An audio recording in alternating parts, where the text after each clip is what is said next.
the interruption, Krenzer. We're excited that Melissa, I'm not going to even turn this on for this real quick intro. Krenzer's been around 4 or 5 summits now and has an outstanding story for you, final outstanding story for you right now. Yeah, so this is my 5th summer in a row. Actually 6th summer because 2020 we did it virtual, so everybody was welcome to attend. Just to give you a little background, the man on the left is my male escort.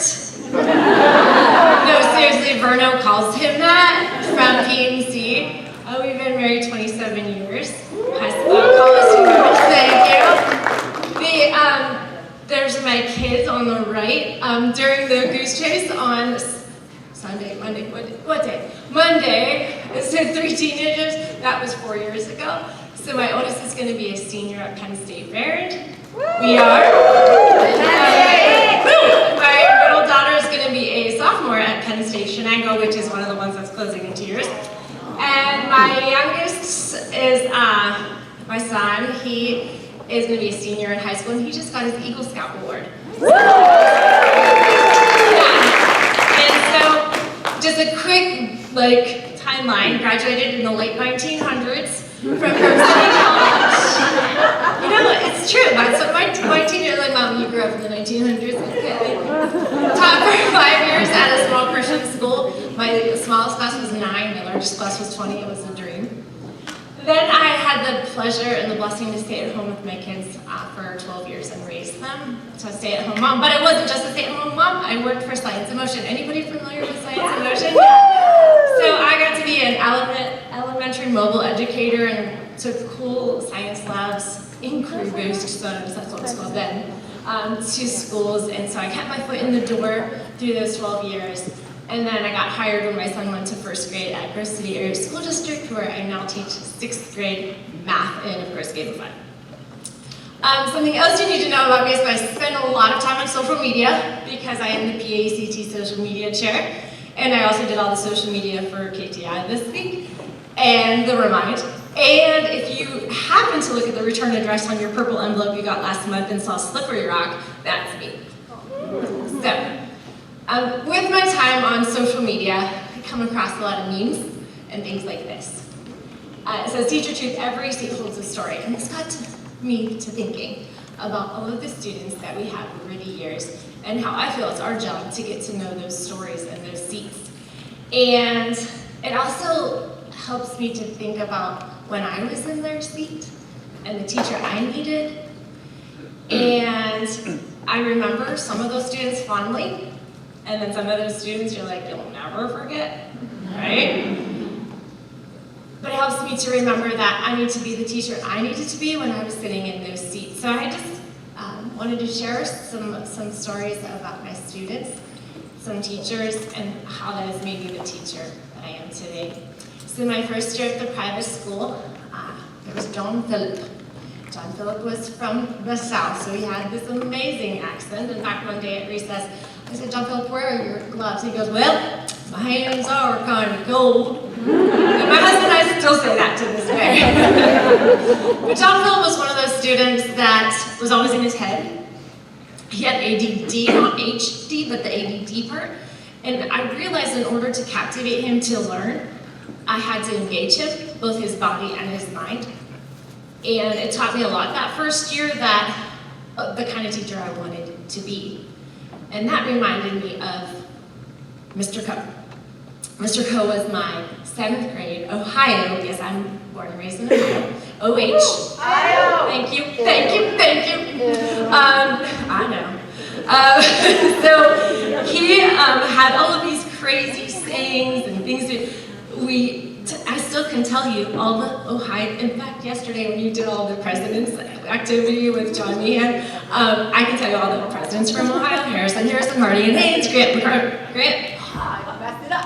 Garfield, McKinley, and Taft. Those were all of the presidents because he helped us remember in fun ways. And as I was teaching John Phillip, and I was remembering Mr. Coe, I said, that's the type of teacher I want to be for my students. I want to be this crazy teacher. Actually, I was doing one of John Meehan's activities on this day, a carnival, to prep for the PSSAs.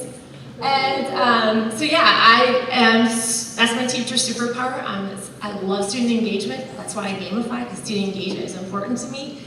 And so John Phillip and Mr. Coe have helped me to engage my students in their learning. So fast forward through my time raising my kids, come to teaching 4th grade at Grove City, and in walks Abby. Abby, the story in her seat was that she didn't like math. She didn't really have a lot of confidence. And it was just about this time that the growth mindset started coming about. And so I really took it upon myself in my math class to show them the growth mathematical mindset. And so started teaching that, started working on her self-image and positive self-talk.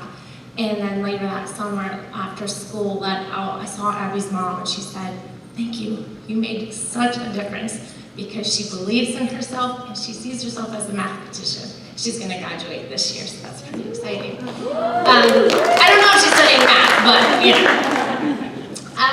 So that helps me to think about Mr. Stouffer.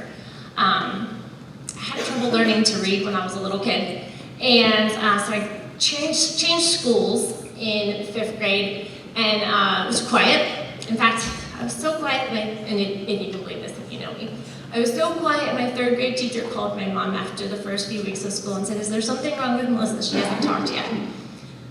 So I tell that to people now, they're like, "What?" So I transferred schools, and my mom actually taught across the hall. In 5th grade, I didn't have her, except for one day for detention I had to have her. And I walked in, and she goes, "Melissa Stu!" And I said, "I didn't do my homework." And I'm like, "Please don't ever use my middle name in front of my peers again." So Mr. Stouffer actually nominated me as Student of the Month. And I was like, "Who, me?" He saw something in me that I never even saw myself. And so as a 6th grade teacher today, I want to see in my students what they don't see, and teach them I can do hard things. Teach them to believe in themselves. Teach them that the word "yet" has power. And that is me today. And then a few years later, I had Lucas. I know you've all had a Lucas. His reputation preceded him. He came into my class with a 504 and an emotional support plan. And it was a tough, tough year. He hated math, and he did not do math. But he loved science, so I would engage him with the science and encourage him to participate, and then every day was a brand new day. Every day, clean slate. Every day, just love on him. In fact, the term Maslow's before Bloom's, heard that before, applied to him. I just had to make sure he was in a safe place and that he knew that I wasn't gonna change, or he had a rough home life, so adults yelled at him and maybe even abused him. I don't know about that for sure, but I made it important that he had a safe place to come and learn every day.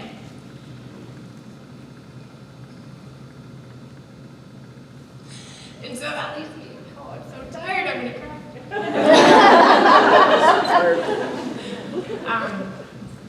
So I had a lot of trauma in my youth.